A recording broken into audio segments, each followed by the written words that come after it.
Chapitre 13. Il aurait dû faire nuit, mais sous le 65e parallèle, la clarté nocturne des régions polaires ne devait pas m'étonner. En Islande, pendant les mois de juin et juillet, le soleil ne se couche pas. Néanmoins, la température s'était abaissée, j'avais froid et surtout faim. Bienvenu fut le boër qui s'ouvrit hospitalièrement pour nous recevoir. C'était la maison d'un paysan, mais en fait d'hospitalité elle valait celle d'un roi. À notre arrivée, le maître vint nous tendre la main, et sans plus de cérémonie, il nous fit signe de le suivre. Le suivre, en effet, car l'accompagner eût été impossible. Un passage long, étroit, obscur, donnait accès dans cette habitation construite en poutres à peine équarries et permettait d'arriver à chacune des chambres. Celle-ci était au nombre de 4. La cuisine, l'atelier de tissage, le badstofa, chambre à coucher de la famille, et la meilleure entre toutes, la chambre des étrangers. Mon oncle, à la taille duquel on n'avait pas songé en bâtissant la maison, ne manqua pas de donner 3 ou 4 fois de la tête contre les saillies du plafond. On nous introduisit dans notre chambre, sorte de grande salle avec un sol de terre battue et éclairée d'une fenêtre dont les vitres étaient faites de membranes de mouton assez peu transparentes. La literie se composait de fourrages secs jetés dans 2 cadres de bois peints en rouge et ornés de sentences islandaises. Je ne m'attendais pas à ce confortable. Seulement il régnait dans cette maison une forte odeur de poisson sec, de viande macérée et de lait aigre, dont mon odorat se trouvait assez mal. Lorsque nous eûmes mis de côté notre harnachement de voyageurs, la voix de l'hôte se fit entendre, qui nous conviait à passer dans la cuisine, seule pièce où l'on fit du feu, même par les plus grands froids. Mon oncle se hâta d'obéir à cette amicale injonction, je le suivis. La cheminée de la cuisine était d'un modèle antique. Au milieu de la chambre, une pierre pour tout foyer, au toit un trou par lequel s'échappait la fumée. Cette cuisine servait aussi de salle à manger. À notre entrée, l'hôte, comme s'il ne nous avait pas encore vus, nous salua du mot Selle vertu, qui signifie Soyez heureux, et il vint nous baiser sur la joue. Sa femme, après lui, prononça les mêmes paroles accompagnées du même cérémonial. Puis les 2 époux, plaçant la main droite sur leur cœur, s'inclinèrent profondément. Je me hâte de dire que l'Islandaise était mère de 19 enfants, tous, grands et petits, grouillant pêle-mêle au milieu des volutes de fumée dont le foyer remplissait la chambre. À chaque instant j'apercevais une petite tête blonde et un peu mélancolique sortir de ce brouillard. On eût dit une guirlande d'anges insuffisamment débarbouillés. Mon oncle et moi, nous fîmes très bon accueil à cette couvée. Bientôt, il y eut 3 ou 4 de ces marmots sur nos épaules, autant sur nos genoux, et le reste entre nos jambes. Ceux qui parlaient répétaient Selle vertu dans tous les tons imaginables, ceux qui ne parlaient pas n'en criaient que mieux. Ce concert fut interrompu par l'annonce du repas. En ce moment rentra le chasseur, qui venait de pourvoir à la nourriture des chevaux, c'est-à-dire qu'il les avait économiquement lâchés à travers champs. Les pauvres bêtes devaient se contenter de brouter la mousse rare des rochers, quelques fucus peu nourrissants, et le lendemain elles ne manqueraient pas de venir d'elles-mêmes reprendre le travail de la veille. Selvel-tu, fit Hans.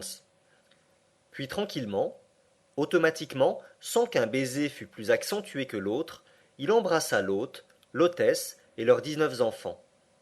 La cérémonie terminée, on se mit à table, au nombre de 24, et par conséquent les uns sur les autres, dans le véritable sens de l'expression. Les plus favorisés n'avaient que 2 marmots sur les genoux.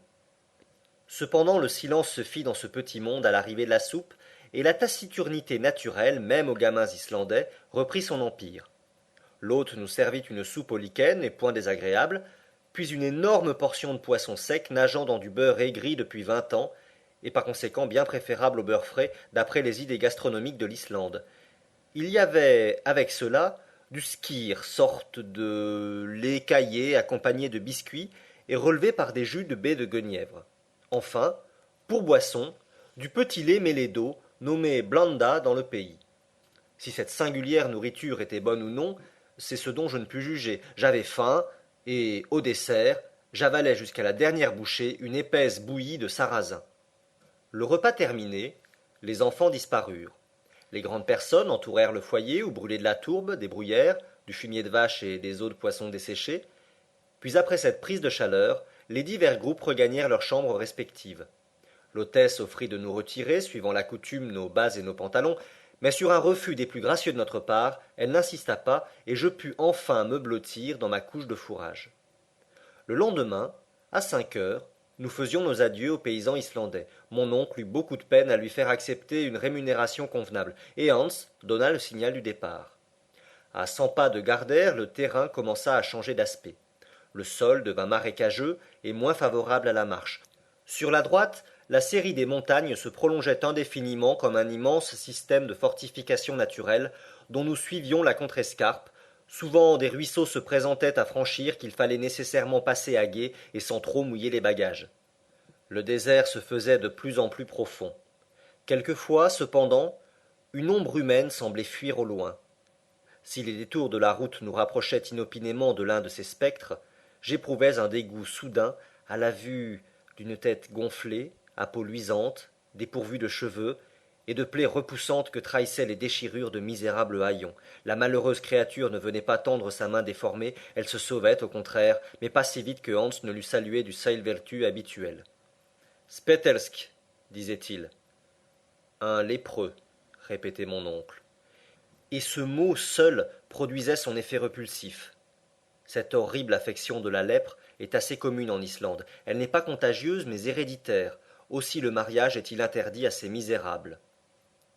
Ces apparitions n'étaient pas de nature à égayer le paysage, qui devenait profondément triste. Les dernières touffes d'herbe venaient mourir sous nos pieds. Pas un arbre, si ce n'est quelques bouquets de bouleaux nains semblables à des broussailles. Pas un animal, sinon quelques chevaux, de ceux que leur maître ne pouvait nourrir et qui erraient sur les mornes plaines. Parfois un faucon planait dans les nuages gris et s'enfuyait à tire-d'aile vers les contrées du sud. Je me laissais aller à la mélancolie de cette nature sauvage, et mes souvenirs me ramenaient à mon pays natal. Il fallut bientôt traverser plusieurs petits fjords sans importance, et enfin un véritable golfe. La marée, étale alors, nous permit de passer sans attendre et de gagner le hameau d'Alftan, situé 1 mille au-delà. Le soir, après avoir coupé à gué deux rivières riches en truites et en brochets, l'Alpha et l'Eta, nous fûmes obligés de passer la nuit dans une masure abandonnée, digne d'être hantée par tous les lutins de la mythologie scandinave. À coup sûr, le génie du froid y avait élu domicile, et il fit des siennes pendant toute la nuit. La journée suivante ne présenta aucun incident particulier. Toujours même sol marécageux, même uniformité, même physionomie triste. Le soir, nous avions franchi la moitié de la distance à parcourir, et nous couchions à l'annexia de Krösulpt. Le 19 juin, pendant 1 mille environ, un terrain de lave s'étendit sous nos pieds. Cette disposition du sol est appelée Ron dans le pays. La lave ridée à la surface affectait des formes de câbles tantôt allongés, tantôt roulés sur eux-mêmes. Une immense coulée descendait des montagnes voisines, volcans actuellement éteints, mais dont ces débris attestaient la violence passée. Cependant, quelques fumées de sources chaudes rampaient çà et là. Le temps nous manquait pour observer ces phénomènes. Il fallait marcher. Bientôt le sol marécageux reparut sous le pied de nos montures. De petits lacs l'entrecoupaient. Notre direction était alors à l'ouest. Nous avions en effet tourné la grande baie de Faxa, et la double cime blanche du Sneffels se dressait dans les nuages à moins de 5 miles. Les chevaux marchaient bien. Les difficultés du sol ne les arrêtaient pas. Pour mon compte, je commençais à être très fatigué. Mon oncle demeurait ferme et droit comme au premier jour.